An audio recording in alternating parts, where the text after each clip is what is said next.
নেতা নেত্রী যেমন তাহাজ্জুদ পড়েন আর হজ করেন আর উমরা করেন, এদের পিতাও তেমন তাহাজ্জুদ পড়ে, হজ করে, মায়েরাও তাহাজ্জুদ পড়ে।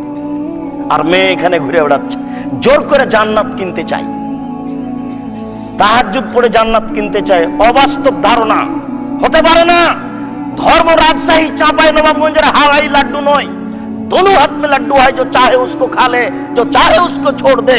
ধর্ম কারো ব্যক্তিগত ইচ্ছাই চলে না।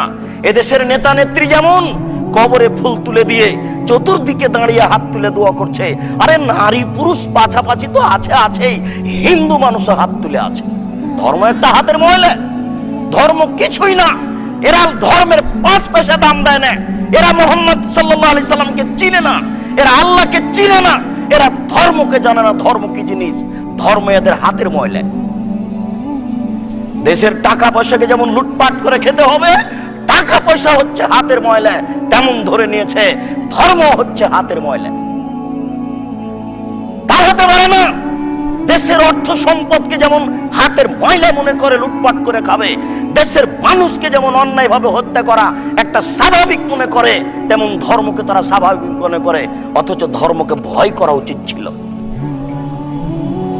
বলছিলাম, সম্মানিত দিনী ভাই, আপনাকে বক্তব্য শুনে মানতে হবে, যার বক্তব্য শুনছেন তাকে দেখতে হবে। কি দেখবেন? মাথায় নেতা নেত্রীর ছবি রেখে আমার সামনে বসে বক্তব্য দিচ্ছে, আশ্চর্য। জাতির সামনে বক্তব্য দেন মাথার উপরে নেতা নেত্রীর ছবি রেখে।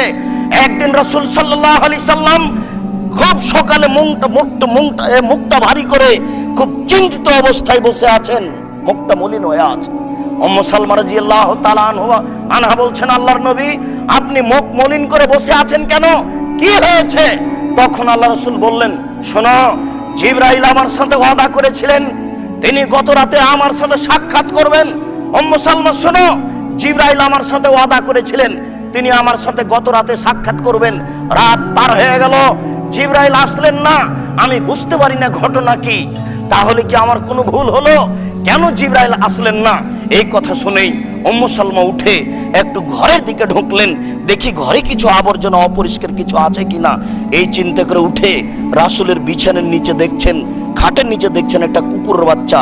তিনি কুকুরের বাচ্চাটাকে বের করলেন, বাইরে ফেলে দিয়ে আসলেন। রাসূল সাল্লাল্লাহু আলাইহি সাল্লাম নিজে হাতে উঠে পানি নিয়ে যেখানে কুকুর বসেছিল সেখানে পানি ছিটিয়ে দিলেন। পানি ছিটাতে না ছিটাতে জিবরাইল চলে এসেছেন।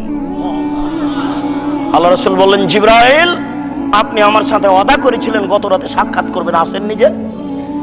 আল্লাহ রাসূলের সামনে আসতেই তিনি বলছেন, জিবরাইল, আপনি আমার সাথে ওয়াদা করেছিলেন যে গত রাতে আপনি আসবেন, আপনি আসেননি, ওয়াদা করেছিলেন। তখন জিবরাইল আলাইহিস সালাম বলছেন, জি এসেছিলাম, আপনার দরজা থেকে ফিরে গেছি। ইন্নাল মালায়েকাতা লা তাদখুলু বাইতান ফিহি কালবুন ওয়া তাসাবির। ফেরেশতা ওই ঘরে প্রবেশ করেন না যে ঘরে কুকুর থাকে, মূর্তি থাকে। যে ঘরে কুকুর থাকে, মূর্তি থাকে, যে ঘরে কুকুর থাকে, মূর্তি থাকে, ওই ঘরে ফেরেশতা প্রবেশ করেন না। আমি এসেছিলাম, ঘুরে গেছি।